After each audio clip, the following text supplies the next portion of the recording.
cross that you see there now was erected in 1950 to be a modern-style Celtic cross, and it was put there to commemorate Queen Elizabeth II's coronation in 1953.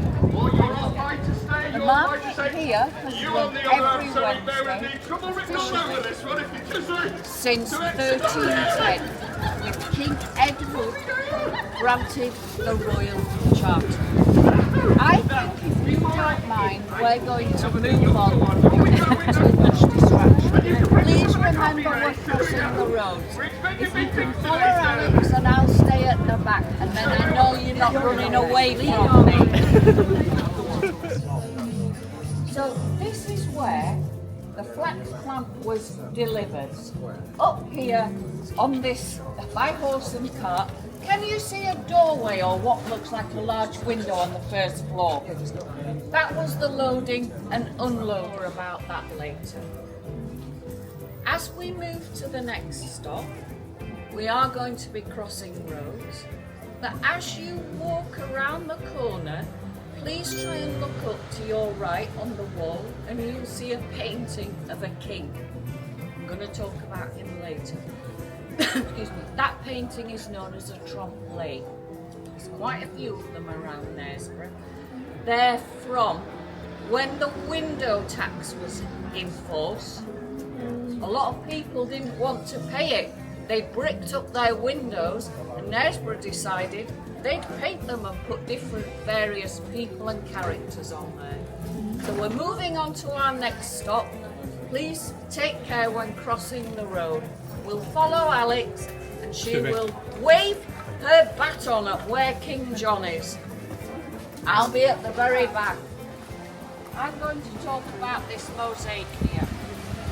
It actually happens to be Beaver Week this week, and this mosaic was installed during Beaver in 2006. Beaver is held in Knaresborough every August. This actually, Beaver stands for the Festival of Entertainment and Visual Arts. Starting right here, 1066, you may know that that was the Norman invasion, when William the Conqueror invaded Britain. This man here is particularly special to Knaresborough. He is Sir Lothair, one of William's Norman knights, and he was tasked with building a fortress here in Knaresborough. You see, he's a Roman knight with his shield, and there with his spear. Behind him, and just under his feet, is the River Nid. Now, the word Knaresborough derived from an Anglo-Saxon, Nair and Bera. Nair is fortress, Bera means rocky outcrop.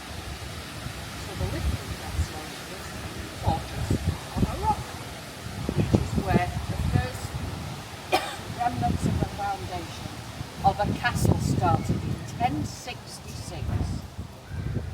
Did anyone see King John? Yes. That's him. Wasn't really a very popular king. He's there in 1210 hunting in Knaresborough Forest. Nearly all this area around the castle and beyond is forest, known as the Royal Hunting Forest. There he is on horseback with his hunting dogs and his men with spears, and at the top you will see there is a stag. That king, though, was the first to hand out Maunday money in 1210. Maunday money is a tradition, and there's more information, excuse me, on... yeah, you better take over for a bit, because I'm having a... It's like change of personnel, King John, as Beverly said, was the first person to introduce Maundy money. In 1210 it was actually gifts, so 13 poor people from Knaresborough were given food, clothes, utensils, 13 representing Jesus and the number of disciples at the Last Supper. Maundy comes from a Latin word, Monday, meaning command, so it's about linking in with the Ten Commandments and looking after your neighbours and the poor. 1213 they introduced Maundy money, which is how we associate it today, and that tradition continues. So this last year King Charles actually was at Durham Cathedral and handed out the Maundy money there, and today it goes to the number of people of his age, so 70 odd this go round, and it's for people who have worked in the community or for the church. They say the original stems back here in Knaresborough. This is where it all actually started. So although, as Beverly said, he was a bit of a bad reputation king, actually Knaresborough gained quite a lot from him. And we'll hear a little bit more about him and links with the estate of St Robert later on. If you move down to the left the right hand quarter there, you see a lady and a church behind her, the date 1331. This is Queen Philippa, who married Edward III, and they actually were married at York Minster and spent their honeymoon here in Knaresborough. They had a large family, 13, and it was really Philippa who transformed this from being just a military base into a royal residence. A much loved queen, and somebody who played a very important part in the development of Knaresborough as well. So the church you see behind her is actually the parish church. Today it's St John's. Originally there was a Norman church, but when the Scots raided in 1318, they destroyed the church, the priory, many of the buildings in Knaresborough. Just remnants of the castle were the only things that survived. And it was Queen Philippa who provided the funding and assisting in the design of the new parish church. And for many years it was known as the Queen's Church in memory of her. But today is St John's Church and is the parish church. You probably saw the town crier in the market square, and every Tuesday the bells are still rung from there in the evening. Obviously in the days before sat-navs and maps, people didn't know where they were coming to. So the bells used to be rung on a Tuesday evening so that the traders and people visiting through the forest of Knaresborough arrived in time for Wednesday for the market to be open and to take part in it. So another lovely tradition that still continues today. And the last segment we have down here in the bottom corner has the date 1644. And this is the bit of the Civil War that Beverly touched on earlier. The dispute between the king and the parliamentarians and Cromwell, and in a sense Knaresborough was on the wrong side. It declared for the king, but after the Battle of Marston Moor in June 1644, the parliamentarians under Cromwell were triumphant. They then turned their attention to a number of the castles, including here in Knaresborough, and it came under siege in November and December of that year. Eventually, as you can see there, they had all the modern artillery and the cannons. They breached the walls and were able to take the castle here. And most of it was destroyed so that there wouldn't be any more rebellions in the future. But the people of Knaresborough pleaded with Cromwell to keep some segments of it. So in a minute we will see the King's Tower and the museum. The remnants of that original castle building is still there for us to see today. As we go through into the castle in a minute, if you look down, you'll see a slope. This originally would have been a dry ditch and a moat area. The other areas, as we see in a minute when we come round to the castle, you've got the defence of the natural river and gorge and rock area to protect. But it was King John that actually also built the dry ditch, etc. down here, and allows us entrance into the East Tower, which is the important bit. As we go through, just have a look at the holes in the wall on the sides here. That's where there would have been a portcullis or a defensive gate to ensure that only people who were permitted were actually allowed in, and there would actually have been two. It was Edward II who did a major build on this castle. He spent the equivalent of £2,134 in those days. Today it would be 2.3 million, the equivalent. So transforming it not just as a military base, but very much as a royal residence. So if you look across at the top there, can you see the big arch at the back? That is the main area where the king or the royal family would have been sitting there. They would have been on their higher dais at the back there. Us lower plebs would have been on the tables further down. But you would have been really impressed with the tapestries. The white walls would have been painted, there would have been fires on all the time to keep the heat there. You would have had the best of food and drink and entertainment. So it's something really impressive for all of us to have enjoyed. But Edward didn't actually build this for himself. It was one of his favoured knights, Piers Morgan, that took the opportunity, had a lot of influence on the king, and actually that was greatly resented by the other nobles who felt he had too much influence and power.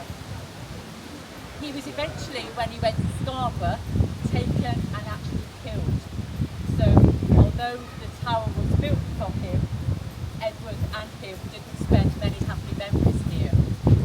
It also has another sad tale. Back in 1170, at the time the king was having a little trouble with his Archbishop of Canterbury. And Henry II was supposed to have said those immortal words, "Who will rid me of this turbulent priest?" Thomas Becket, the Archbishop of Canterbury. At the time here, the knight was Sir Hugh de Morville, and he took the king at his word, and with 3 other knights rode down to Canterbury and killed the Archbishop on the altar steps. That shocked not only the whole of this country, but the whole of Christendom. The king was furious and outraged. They fled, and they fled back here to seek refuge in Knaresborough Castle for about a year. After that, the Pope dictated that they went on a pilgrimage to the Holy Land, and they all died there. But we have some happier tales enacted out here in the wars. Do you remember meeting Queen Philippa at the Mosaic? To say she used this as a family residence for her family during the summer and spent many happy occasions here. John of Gaunt, who was one of her sons, had a long-time mistress, Catherine Swynford, and it's often wondered whether they were like the Charles and Camilla of their day. He eventually married her after 25 years, and it's a question mark, was it the great love story, or did they marry just to make sure their children inherited? We don't know. But again, I'm sure these wars could tell us many more tales. Just one more to mention, King John, who we met at the Maundy Money. He also was well known with a link to our local saint, St Robert of Knaresborough. And you can go down to his cave along by the Abbey Wall if you'd like to do that as an extra tour later on. St Robert was a hermit, prayed and did lots of good works for about 20-25 years for the local people of Knaresborough. King John had a bit of a bad life with the barons and the Magna Carta. He knew he was dying and wanted to get sanctuary through purgatory when he died a bit quicker. So he came to St Robert basically to ask him to do prayers for him, and came with a bag of money. At the time, St Robert was in prayer and would not be disturbed, but when he came out, the king offered him the money, which he refused, but put a ear of corn up and said, "Can you make this from nothing?" Food was essential, people were starving, and the king acknowledged no, he couldn't. But he gave him 40 acres of land instead, so that he was able to grow food for the people of Knaresborough. And when St Robert died, there was a bit of a tussle about where he was to be buried, down by his cave or Fountains Abbey. And it was soldiers from the castle here that lined the route to make sure that he was actually buried in Knaresborough, and it is said that healing oils flowed from his grave for several years afterwards. So, we picture our king up there. He's going to go up and have a cat nap, and we're going to go round the other side now to the iconic view. As we go round the back, it's a bit like upstairs, downstairs.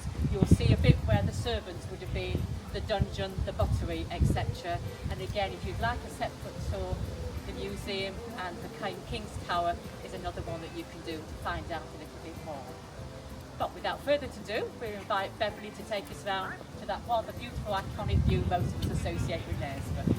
I used to carry trains across that river, the River Nid. It goes from York to Leeds, and Leeds to York, with various stops along the way, Knaresborough being one of them. When that viaduct was originally built in 1850,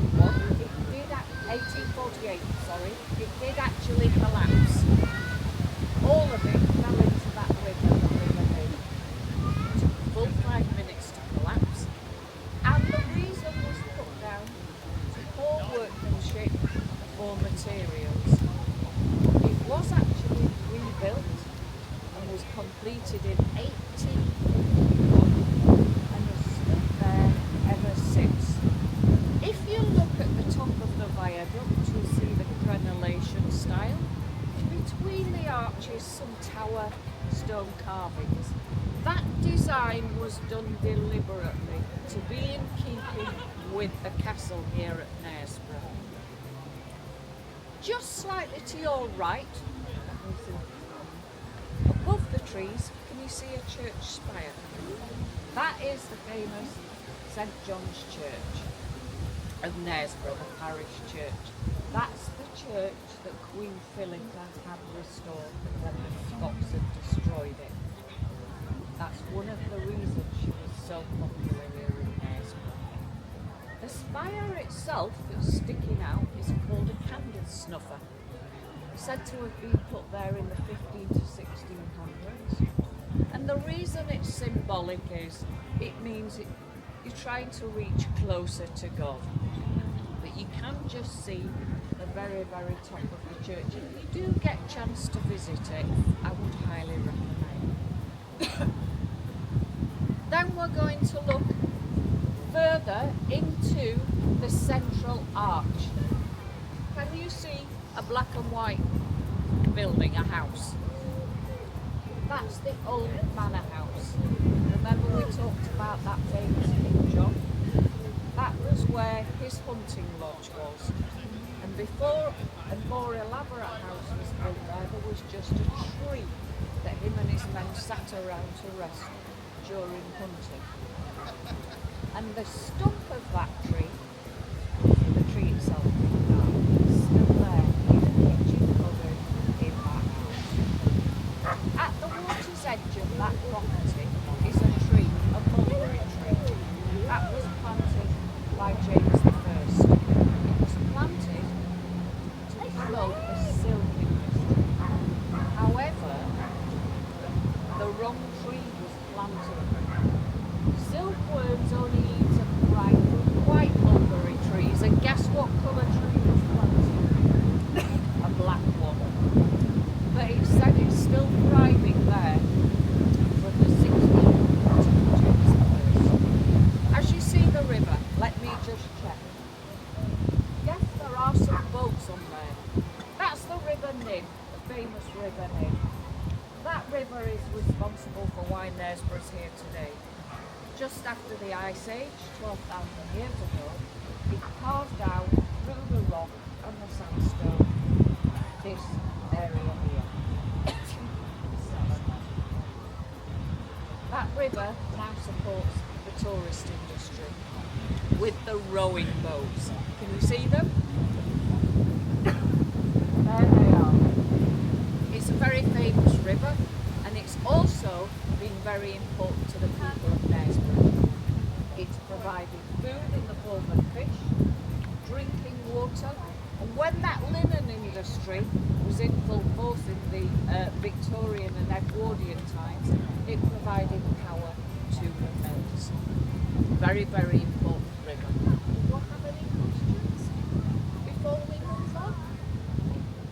If you're ready, we'll follow Alex to the next stop. On that particular cenotaph, the brass plaques give details of the names of the people and the year they actually died in their station. In the First World War, 156 names appear on there. Bearing in mind at the time, the census shows there was about 5,500 people living in Knaresborough. I think it's probably true to say that every family would have known somebody or would have been affected by the loss of their loved ones in that time. In the Second World War, from 1939 to 45, another 54 names are also inscribed on there. And as you can see at the bottom, there are wreaths of red poppies laid to commemorate. And each Remembrance Sunday, i.e. the nearest one in November to November 11th, there is an open air service here where everybody comes to pay their respects and to remember those found in the graves. As well as laying of the wreaths, the grounds here are also decorated. So you'll see cascades of knitted and crocheted red poppies falling from the walls as blankets around the trees. really colourful impressions that make a real impression on you as you come in. There's also one tree that is wrapped in purple flowers, and as you may well know, purple flowers are to represent animals that also gave their lives to help in the wars. So they won't feature on that plaque, but it's also another way of remembering everybody who contributed in some way to making this country safe again. And I just want to share one story with you from the First World War of a cavalry man named Charles Anderson. He and his horse Bloodstone went to fight in the First World War. Now Bloodstone apparently had come second in the Grand National in 1912. At the start of the war, he and his master went to the Battle of Ypres, and then they were then at the Battle of the Somme. Bloodstone was killed there. His master was gassed, terribly wounded and nearly buried alive, and was the only one of his troop to actually come back to this country. And their names won't appear on that plaque, but again are indicative of ordinary people and contributions and how things affected everyday life here in Knaresborough. So again, it's lovely that we still commemorate, and recently when we had the 80th anniversary celebrations for VE Day, we had 3 young cadets from the forces standing on guard here for the open air service that we had, and I think that's a lovely continuation of history and understanding between the generations. Now we've touched before on the linen industry being important in Knaresborough. Certainly at one stage it was estimated that 80% of the population and buildings had an involvement in the linen industry at the time. And again, in the 2 world wars, they were important in producing linen, whether it was for the aeroplanes, bandages, uniforms, parachutes, etc. And if you remember when I came round, I said, have a look at the castle mill that was down there. If we pick up that thread from Green Dragon Yard where Beverly told us about the flax, it gets down to mills such as Castle Mill. At one stage, that river was providing support for 78 mills along the stretch here, paper, cotton, linen, etc. But it was Castle Mills that became important for the linen industry. The lease was taken on in 1848 by a company called Horton and Company, and in 1851 they were awarded the Fitz-Albert Award for the production of a seamless shirt, which went on show at the Great Exhibition at the Crystal Palace. They were also awarded Queen Victoria's Award as a royal household, and many of her items would have been whizzing off there to go to Balmoral and Windsor Castle, etc. So that royal warrant obviously identified high quality production of laundry and linen here. There were long hours. Certainly at some stage you were working 12 hours a day. Until 1847, children as young as 9 were still working more than 10 hours in the factories. So it was not an easy life. The Wharton family had a school for their children because you had to provide education for a while, but it also had very loyal service for many of the inhabitants. And an illustration of that is the Wilson family. In 1935, one lady retired at the great age of 75, having worked there for 62 years. And both her father and grandfather had equally worked 48 years in the industry. It ceased operating in 1972, is now private accommodation, but Wharton and Company still are functioning up at Borough Bridge and still produce items today. So that legacy is rather nice for continuing. And I think continuing our links with the royalty, it's also nice to know that there is another firm in Knaresborough, the Flying Colour Flag Company, who also has a royal warrant. And it was one of their flags that laid over the coffin of Queen Elizabeth when she was lying in state to Edinburgh. So our links continue with the royal family and the tradition of employment in this area. But I think this is a unique little corner in Knaresborough when you think of the castle and the fights and all the noise and bustle. Today we have a little bit of calm and peace and remembrance of a different time that we can still give our thanks to as well. So we're going to make our way now down to the last stop by the castle. There are just a couple of steps. I'm sure if everybody's okay to manage those, and we'll take our way back. Lower level of this courthouse dates back to the 1130s. It predates the castle. Can you see a doorway, an arch straight in front of you, a rounded arch with a black door? That is a Norman arch. So that's how far back this lower level of this building goes. Higher up, we're talking Tudor period, 1600s. And inside this courthouse is the original Tudor courthouse. Probably not what you think, it's not huge and grand, but it does have a lot of oak in there and it's well worth a visit. Just to let you know that this courthouse doubles as the tourist information centre as well. It was suggested by earlier excavations that this building was at one time connected to the King's Tower by a series of other buildings and a chapel. In its day, when this was built, it was used as a cross between a police station and the council offices. During the late medieval times, crime greatly increased due to the rich-poor divide. And it's not directly in front of you, but just to your left or behind you, you will see another building with half a semicircle white window. That was the prison. So that was quite convenient if you were up in court here and found guilty. Just coming across here. Inside this building are many, many treasures. We do have a chest from that Queen Philippa we were talking about that restored the church. Henry Slingsby, the Slingsby family, were a very rich, influential family here at the time. He was involved in the gunpowder plot. He was executed at Tower Hall. And the shirt that he was wearing, complete with blood splatters, is on display in this museum here.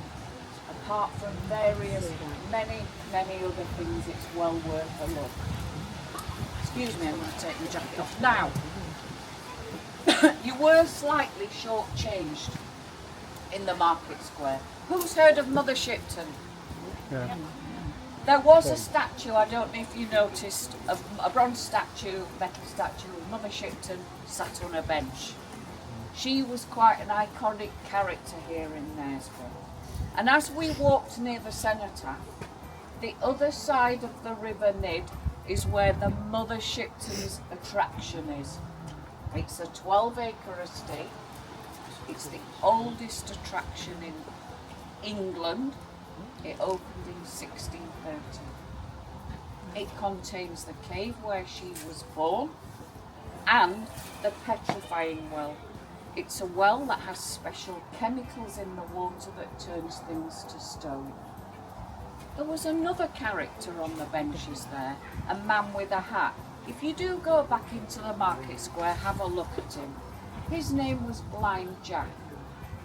He was quite a famous character as well here from Knaresborough. He was one of the most prolific road builders to emerge from the Industrial Revolution. What's special is he was blind. He became blind at the age of 6 due to smallpox. That didn't stop that man achieving many things. And on the bench, on the statue, you'll see there's a big wheel. That very wheel is on display inside this museum here. He built his first road between Minskip and Ferronsby in 1751. And many of the roads that are still around here from Knaresborough and Harrogate and beyond were originally built by Blind Jack. That became his nickname. Real name John Metcalfe.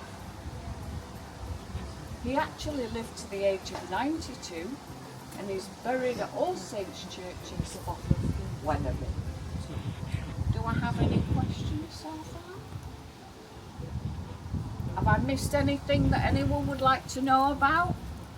Well, I do. Could I just do a quick plug a minute as well? To get to the Shipton's caves, can we go from here or do we have to get over the river? No, you don't have to cross the river as such. Well, you do, but over a bridge. The best way to go is back to Market Square. Look for the signs towards the train station. You will have to cross or go underneath a bridge to the train station. I've been asked how to get to Mother Shipton's from here. Come to the main road and you can't miss it. It looks black and white from the outside. So that's how you get there. So to get to Mother Shipton's, I was asked, follow signs to the train station. Can you think of a better way? Probably the most Just go direct way down I'll the go. steps here. And swim to the across? waterfront. Yeah, you could do. They just walk You'd have to- along by the actually, river. you'd have till to they go come back to the over the bridge. cross. Cross the bridge and the gates are just on the other side of the river. You do have to pay to go in there, but it's well worth it. It's a beautiful place. Very, got a lot of I'd say ancient go, trees. so you didn't go. Some of those probably were still there when Knaresborough Forest was here. Because a lot of this area was forest area, a lot of it. And we're trying to preserve as much as we can. There's a special day on Wednesday here, Knaresborough Forest Day, with lots of events going on. So if you're around, please come and join, because there is a tour. Is it through parts of the forest to tell people? You've been on that tour as well. And just another plug for any of you who are here as well.